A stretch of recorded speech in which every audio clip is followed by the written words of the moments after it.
Olá, Marceia, Luciano e Guilherme, sejam bem-vindos. Olá, Lídia, boa noite. Olá, Vânia. Olá, Sr. Antônio Onofre, Sr. Antônio Pazotto. Olá, Amanda. Sejam bem-vindos. Olá, Silvano, Ana Cristina. Boa noite para todos vocês.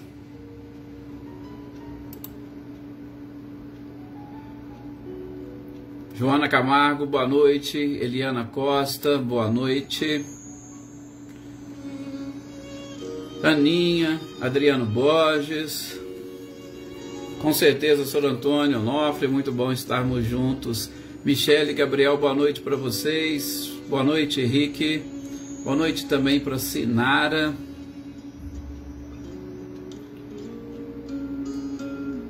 Olá, Paulo Henrique, boa noite, seja bem-vindo. Você, a Turca. Boa noite, Adriana Dantas. Ricardinho e Lúcia, boa noite também para vocês. Boa noite, Cida Costa, seja bem-vinda.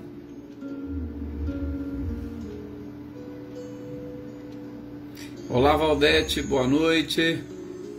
Boa noite também para o Alisson, para a Renata Cristiane. Para Renata Gomes.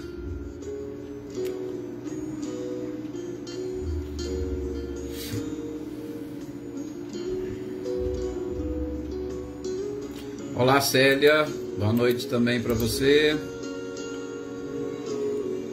Fabiana Caldas, Cláudia Nuri, Eliane, boa noite. Boa noite, Fabiana Dove. Boa noite também, Eveline, Roberta e Gabi. Boa noite, Sr. Luiz Alberto. Luz e paz para todos nós. Boa noite também para Shirley.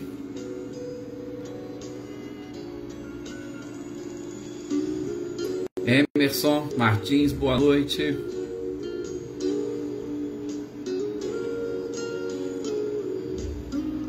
Olá, Marília, boa noite também para você.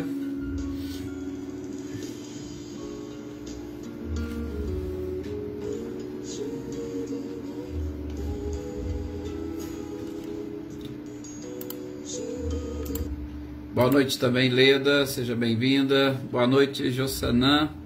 Olá, Daí, boa noite. Boa noite também, Reinaldo, Oscar. Boa noite, Leívia, seja bem-vinda.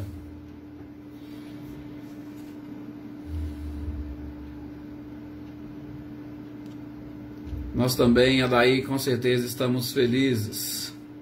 Leopoldina, boa noite. Bom, está no nosso horário de nós já iniciarmos as nossas reflexões da noite. Mais uma vez, agradecendo a todos vocês aqui pelo carinho, pela participação, pelas energias e vibrações que constantemente são aqui endereçadas aos nossos companheiros, aos nossos irmãos. E particularmente, mais uma vez, gostaria de agradecer porque com certeza todas estas vibrações têm chegado ao seu destino. As pessoas têm experimentado uma melhora com essas nossas vibrações, com essas nossas orações.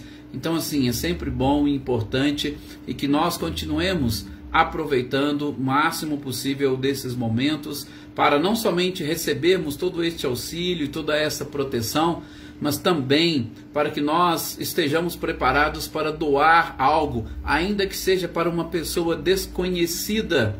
Mas quando nós nos preparamos para doar, como diz Francisco de Assis, nós também estaremos preparando para receber, porque é dando que se recebe. Então, fica aqui o nosso carinho, nosso agradecimento, a nossa gratidão por todos estes momentos e vibrações que vocês dedicam a todos os nossos companheiros, a todas aquelas pessoas que nos pedem orações aqui neste nosso espaço, tá? E que com certeza Jesus está ouvindo não somente as preces deles, mas Ele está também ouvindo este nosso carinho e a nossa dedicação a todos estes seres que com certeza contam com este momento de fraternidade, com este momento de solidariedade, principalmente num planeta como nós estamos vivendo, além de ser um planeta de provas e expiações, um planeta que está passando por uma transição, e com certeza não é uma transição muito simples. Ela requer também um pouco mais de paciência, um pouco mais de tolerância e, acima de tudo, fé. Boa noite aqui para Adriana Alvarenga, boa noite também para a Elaine Lavez, boa noite para a Roberta, né, Roberta? Boa noite, Luciana, boa noite também para Maria Aparecida, sejam todos bem-vindos. Então, gostaria nesse instante, mais uma vez, de convidar vocês a elevarmos o nosso pensamento ao mais alto, que nesses breves segundos possamos focar a imagem, mas numa imagem onde nós possamos elevar o pensamento para captar as energias e vibrações. Porque às vezes mencionamos a imagem de Jesus e esta imagem ela precisa estar desvinculada de toda característica física e ela precisa estar exatamente centrada nas vibrações e na energia que este mestre incomparável dedica a toda a humanidade. Que nós possamos sentir e captar estas vibrações, ainda que nós não tenhamos esta capacidade de captá-las diretamente, que nós possamos utilizar o nosso grupo, que nós possamos convidar os nossos amigos espirituais, os nossos anjos de guarda e a espiritualidade superior, porque com certeza sabemos que existem espíritos que estão vinculados a esta nossa reunião, que estão vinculados a esta nossa família e que estão mais bem preparados para trazer esta energia e vibração do Cristo a cada um de nós que aqui estamos reunidos, com certeza, em teu nome. Que, sentindo essas energias e vibrações, nós possamos nos fortalecer um pouco mais, sobretudo na fé. Sentindo essas energias e vibrações, que nós possamos percebê-las sendo distribuídas, impregnando toda a nossa casa, toda a estrutura física do nosso lar e, é claro, também a estrutura espiritual. Que essa energia e vibração atinja todos os nossos familiares, também aos nossos amigos, aqueles que se dizem ou se reconhecem como nossos inimigos. E, Senhor, que essas energias e vibrações atinjam a cada uma das pessoas às quais nesse espaço sempre pedimos a sua oração, sempre pedimos o seu carinho, sempre pedimos as suas bênçãos, sobretudo de cura.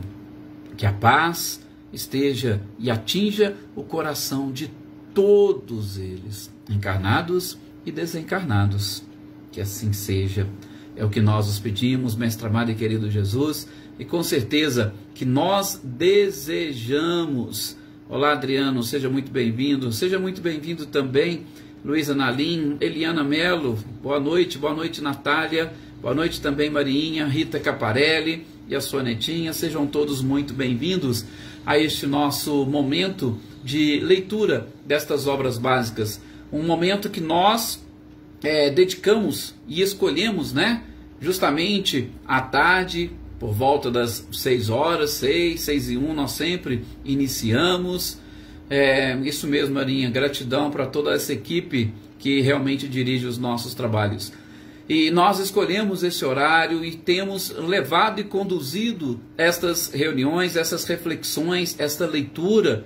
E já tem mais de um ano que nós estamos aqui juntos, unidos, reunidos. Alguns provavelmente entraram depois, mas o importante é que nós estamos aqui, vencemos estas etapas, vencemos este período, que com certeza não foi um período muito simples para todos, e ainda está sendo um momento onde, sobretudo este capítulo 5º que nós estamos fazendo a leitura nas segundas-feiras, está nos auxiliando a fortalecermos ainda mais a nossa fé, está nos auxiliando a entender a nossa condição de seres aflitos e que estamos num planeta de provas e expiações, buscando a nossa regeneração e passando por um momento conturbado, um momento exatamente de transição.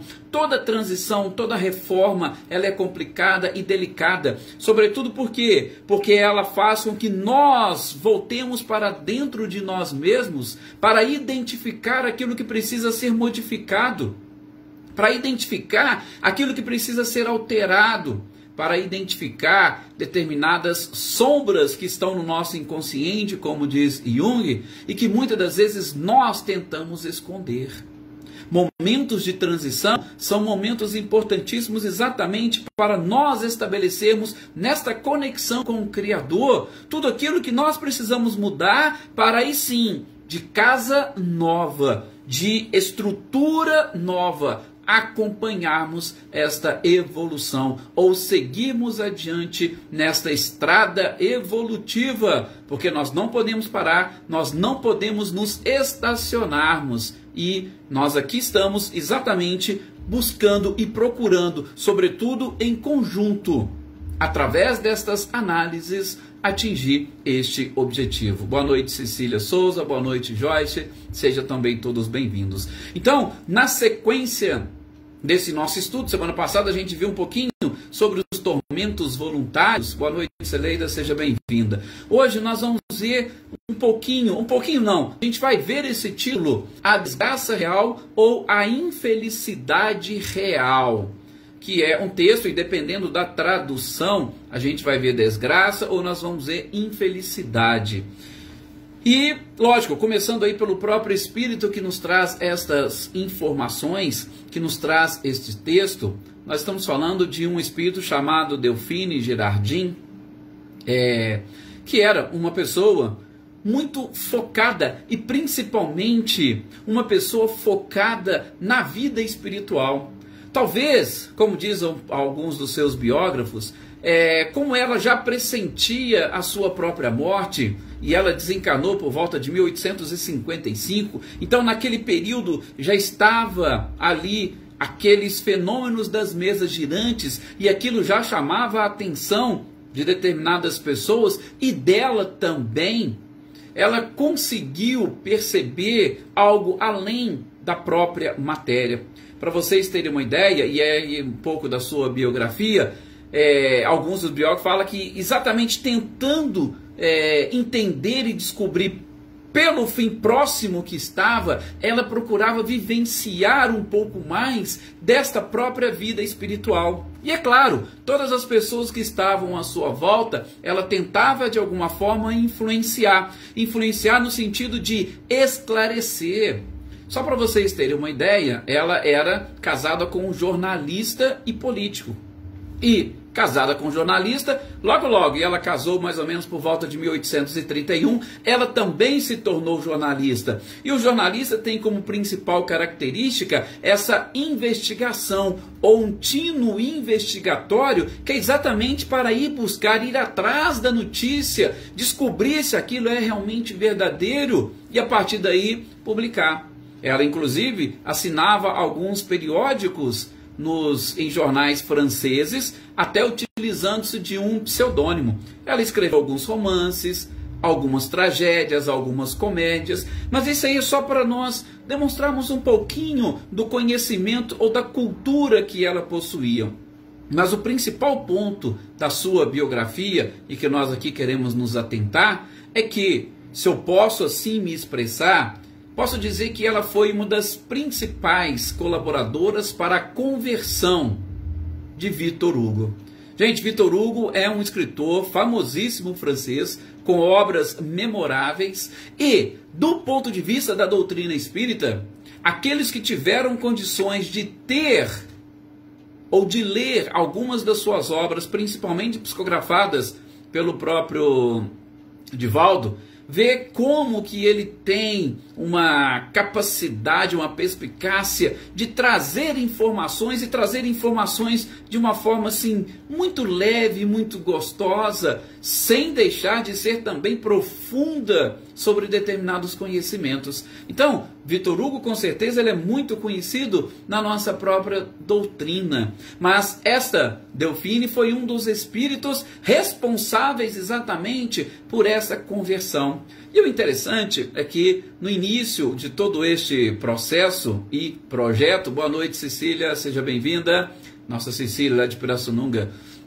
E em todo esse projeto, quando ela descobriu, ela tentou, como ela era amiga pessoal de Victor Hugo, ela foi conversando e tentando com ele, boa noite, Wagner, seja bem-vindo, mostrar a existência desse mundo espiritual à sua volta. E engraçado é que ela ia fazendo determinadas reuniões e tentava né, evocar os espíritos, mas os espíritos não vinham, os espíritos não chegavam.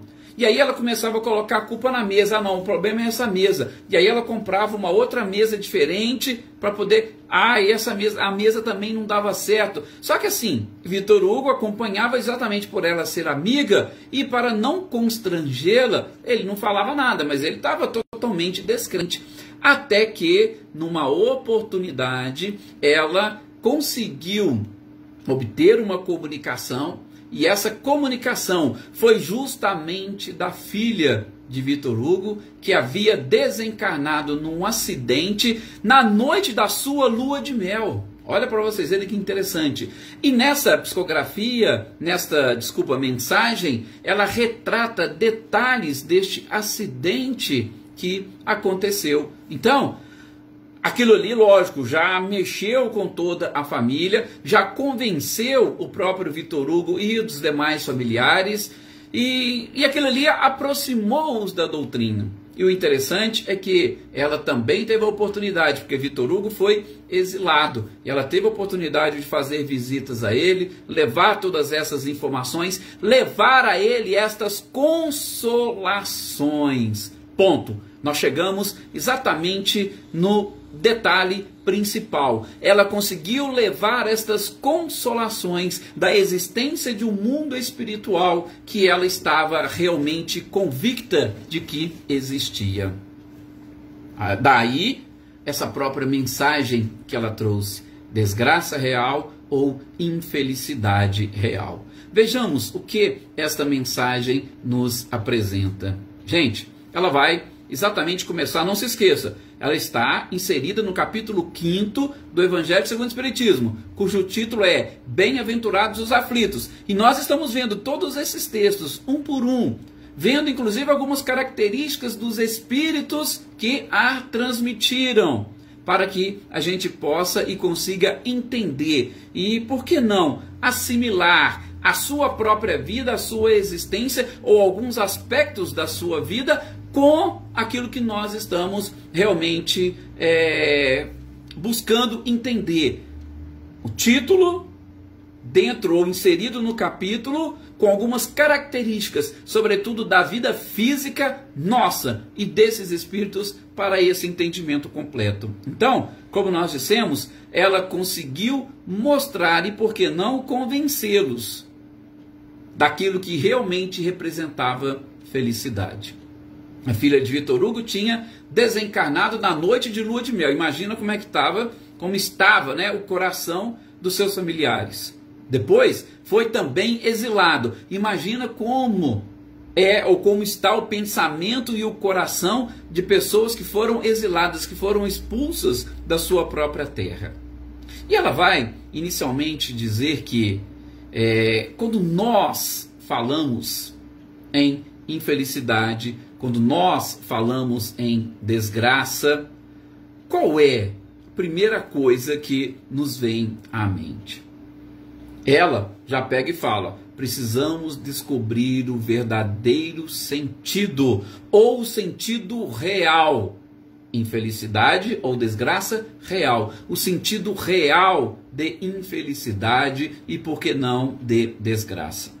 E ela vai, logo no início, estabelecer um pequeno, vamos dizer assim, rol, ou ela vai trazer alguns exemplos de coisas que poderiam realmente apresentar ou representar para nós infelicidades ou desgraças. Por exemplo, a miséria. A gente sabe com certeza o quanto a miséria pode realmente trazer infelicidade. E traz infelicidade não só para quem está vivenciando essa miséria, ela traz também felicidade até para quem tem contato com a miséria e que tem um pouquinho de compaixão para com os seus semelhantes. Gente, com certeza é muito triste você ver, e quanto mais você passar, por exemplo, por fome. Talvez uma das principais consequências da miséria, principais, não é somente isso, tá? Falando aqui inclusive da miséria, mas principalmente da miséria do ponto de vista físico, que ela vai fazendo essa distinção. Quando você olha, por exemplo, uma casa ou pessoas que têm um fogão, não tem uma panela em cima do fogão. Às vezes não tem nenhum fogo, principalmente lá naqueles países onde o inverno é realmente frio. Às vezes você não tem um fogão, uma lenha para poder acender o fogo e aquecer aquela casa. Ou então, quando você tem um credor que está ali, inclusive te ameaçando para receber uma dívida. Veja que realmente do ponto de vista físico, quanto isso nos traz infelicidade ou uma verdadeira desgraça. Quantas pessoas já não praticaram, por exemplo, suicídio porque não conseguem conviver com dívidas. E ela fala, um credor que nos ameaça realmente pode representar uma infelicidade. Também ela fala, num berço onde existia um anjo sorridente e que de repente desapareceu. Claro, isso mexe muito com a gente. Para nós é uma verdadeira desgraça ou uma infelicidade. Ou por que não, nas próprias lágrimas. Sempre quando nós choramos porque tem alguma coisa por trás que nos entristeceu. Também ela fala num féretro, num enterro, num velório. Gente, é realmente muito triste você conviver com a dor da perda de alguém que você ama, que você gosta, que faz parte da sua vida, que preenche muitas das vezes alguns espaços, alguns vazios no seu próprio coração. Da mesma forma, a angústia que ela cita da traição. Com certeza, muitas pessoas não aceitam traição em todos os aspectos. De marido e mulher, principalmente. Hoje, a gente vê muitas dessas violências que acontecem dentro do lar, essa dificuldade de pessoas aceitarem a traição. E não é somente essa, tem outras traições. Um amigo que trai a gente, vocês já perceberam? Um familiar que trai a sua própria confiança, então isso machuca. E, enfim, como ela coloca aqui, que eu achei interessante, na desnudação do orgulho. Vocês já perceberam o quanto que a gente sofre quando o nosso próprio orgulho ele é descoberto? Quando alguém descobre que nós somos pessoas orgulhosas, e principalmente quando nós não conseguimos transmitir para o outro aquilo que gostaríamos, e o outro acaba captando aquilo que nós realmente somos. Esses são alguns exemplos. Por quê? Porque ela mesma diz e a gente sabe, são tantas coisas e tantas coisas peculiares na vida de cada pessoa. De cada pessoa, cada um tem uma forma diferente de vivenciar determinadas situações e principalmente de sentir determinadas emoções. Boa noite, Clarindo e Anitta, sejam bem-vindos. Então, ela cita exemplos do que seria para nós infelicidade. E vocês poderiam cada um aí pensar em alguma coisa que ela não disse e que faz parte. E ela vai dizer, sim, isso pode representar uma desgraça. Isso pode representar uma infelicidade. Mas, ela diz, esta é uma infelicidade e uma desgraça para as pessoas que veem, para as pessoas que enxergam apenas o presente. E aí chama a nossa atenção. A verdadeira infelicidade, a verdadeira desgraça, ela está nas consequências de um fato, não mais propriamente no fato. Já pararam para pensar nisso? Nas consequências do fato e não no fato propriamente dito. Mas, claro, nós infelizmente ainda temos a nossa visão, como ela mesma diz, nas coisas materiais. Se nós pegarmos, e ela diz mais ou menos assim, né? Pega aí um acontecimento considerado feliz na ocasião, mas que vai te acarretar consequências desastrosas. E aí ela vai questionar, o que é realmente mais desgraçado? O fato ou a consequência dele? Às vezes naquele momento você está super feliz, nossa, que beleza, que tudo deu certo do jeito que eu queria, mas e a consequência daquilo? Por exemplo, tá? Que me ocorreu agora.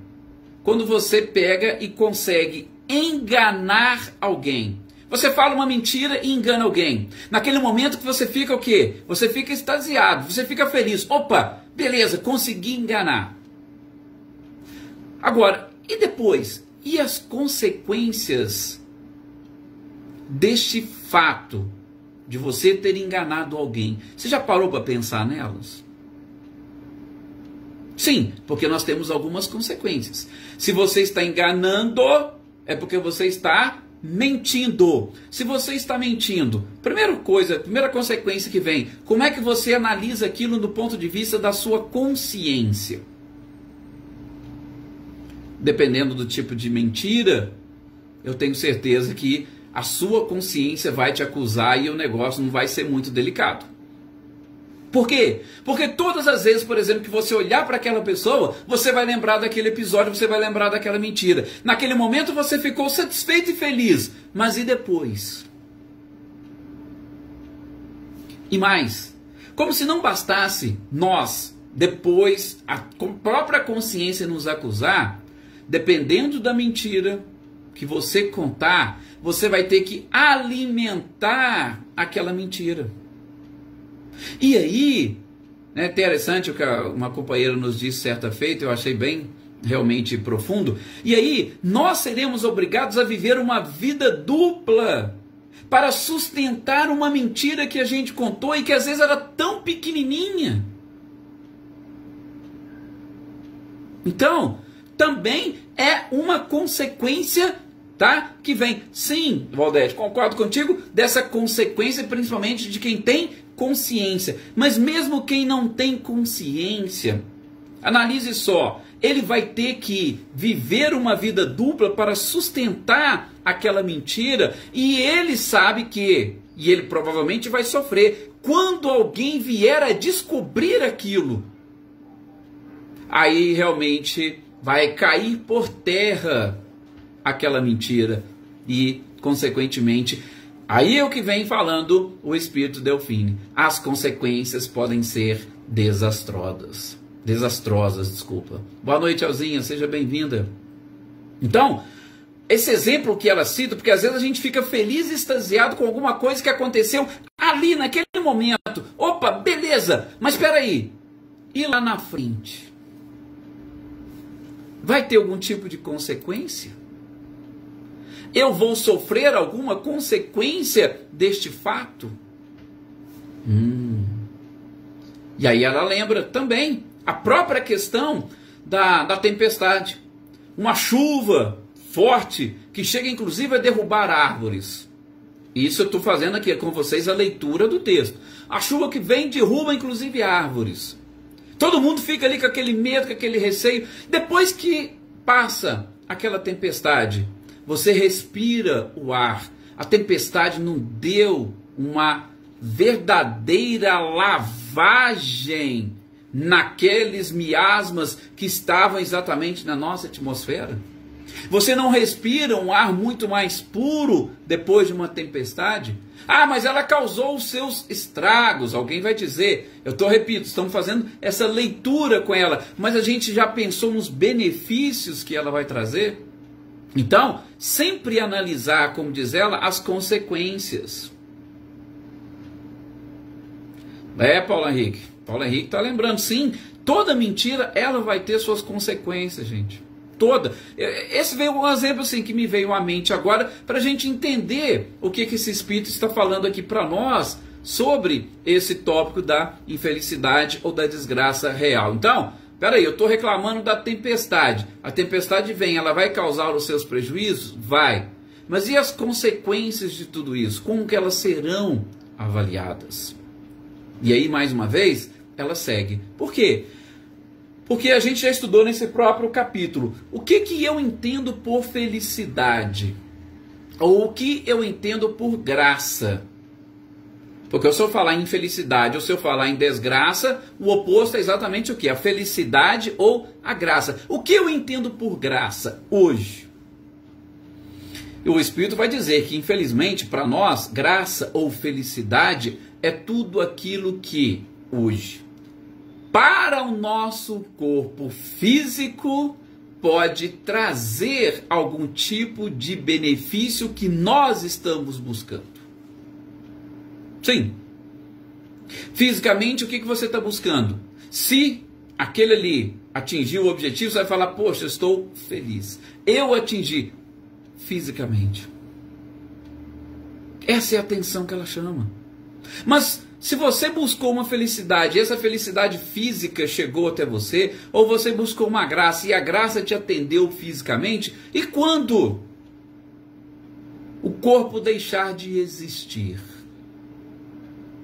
E quando você não tiver mais a vida corporal?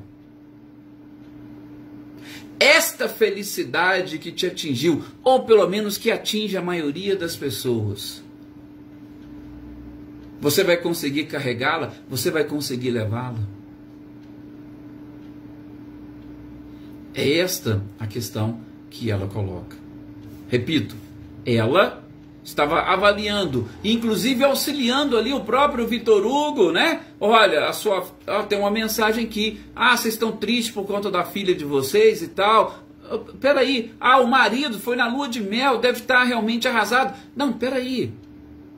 Talvez do ponto de vista físico vocês estejam realmente arrasados.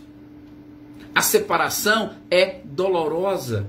Mas, peraí, a infelicidade aqui na terra, eu acho interessante essa frase que ela coloca no texto, tá? Depois vocês deem uma olhada. Ela fala que a infelicidade é o ópio do esquecimento que a gente procura conseguir. Ou seja, quando eu estou, né, principalmente envolvido por tudo isso, eu vou exatamente tentar me furtar aos verdadeiros objetivos. Eu vou tentar me esconder. Eu vou tentar esquecer aquilo que eu procuro conseguir. E principalmente quando nós estamos num corpo de carne, a gente esquece dos objetivos do Espírito. Dos objetivos que nós nos propusemos exatamente a estar aqui e a trabalhar e a desenvolver. Nós somos iludidos pela própria matéria, ou nós ficamos iludidos com a matéria, e aí a gente vai procurar felicidade na própria matéria. Mas isto é uma ilusão, como ela diz.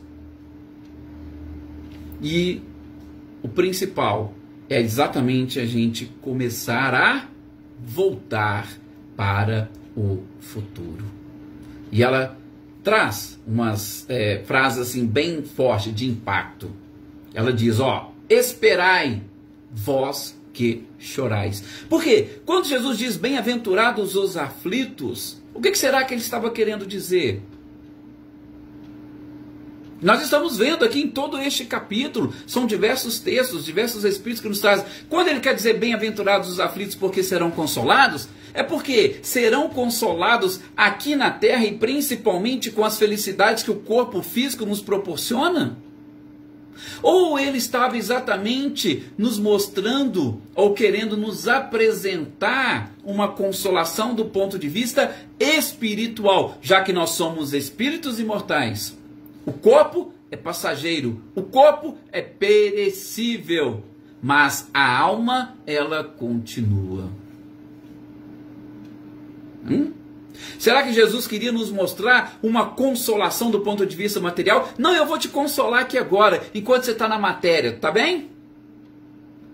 Mas e aquele outro texto que o próprio Cristo disse?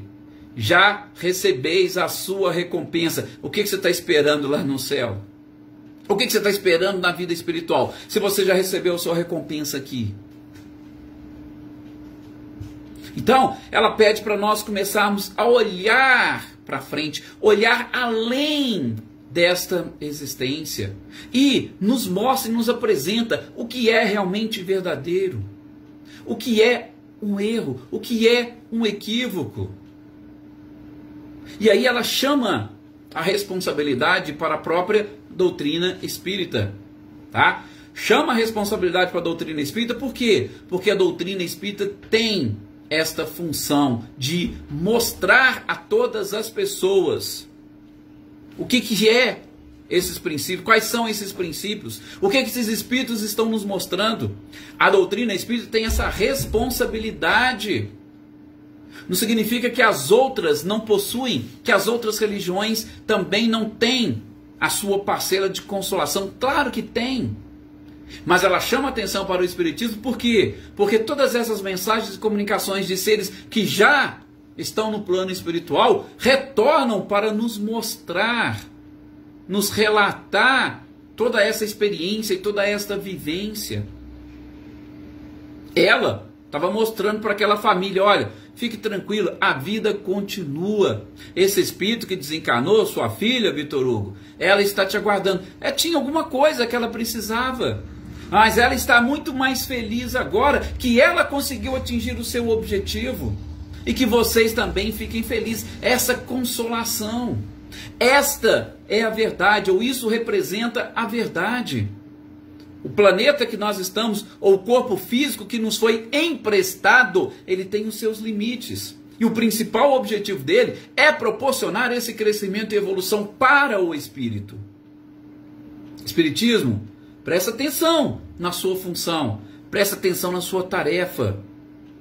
Você não está aqui apenas e tão somente para mostrar este espetáculo da mediunidade, dos fenômenos mediúnicos, ou para apresentar milagres para as pessoas. A sua verdadeira função, como está lá no item 292 do Livro dos Médiuns, é buscar o aperfeiçoamento da criatura, é apresentar para a criatura tudo isso que pode auxiliá-la na sua transformação, para que nós conquistemos a verdadeira felicidade. Delfino também teve um momento difícil na sua própria vida, quando ficou doente e, com, salvo engano, pouco mais de um ano, ela desencarnou da doença. Então, ela estava exatamente tentando passar isso para nós. Seremos felizes lá quando nós suportarmos aqui. Bem-aventurados os aflitos. Vocês estão aflitos? Eu vou te explicar. Calma, disse Jesus, eu vou te explicar. Você vai ser consolado, você vai receber. Isso que você está passando aqui é temporário.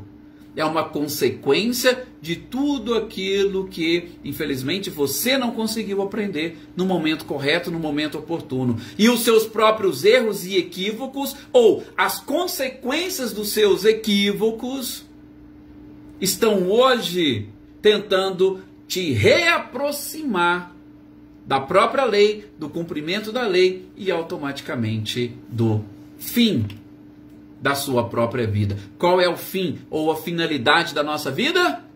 Claro, a finalidade da nossa vida é exatamente nos conectarmos de forma definitiva com o Criador. Quando nós não seremos mais passíveis de erro e quando nós poderemos, lá no topo das bem-aventuranças, dizer que nós somos espíritos pacificadores como o próprio Cristo. Então, esta é a mensagem deixada por este Espírito. A gente vai parar por aqui. O próximo título é a melancolia. E um título também assim fantástico, por quê? Porque a melancolia, ela tem tudo a ver com o que nós hoje entendemos como depressão. E o Espírito que trouxe essa mensagem é também nada mais, nada menos do que um Espírito que, segundo os levantamentos, segundo consta, ele foi diretor espiritual de São Vicente de Paulo. Então, não foi qualquer espírito que nos trouxe estas informações, não. Alguém que foi um diretor espiritual de São Vicente de Paulo. Gente, muito obrigado mais uma vez por esse carinho, obrigado pela dedicação. Continuemos aí com as nossas vibrações, para nós próprios, nos conectando com Jesus. Continuemos com as nossas vibrações para todas as pessoas que a gente sempre endereça as nossas orações aqui, para os seus familiares, para os seus amigos, para os seus vizinhos, para esta humanidade inteira. E que estejamos sempre juntos com Cristo nesse processo de regeneração do nosso planeta. Muita paz, muita serenidade neste momento e até o nosso próximo encontro.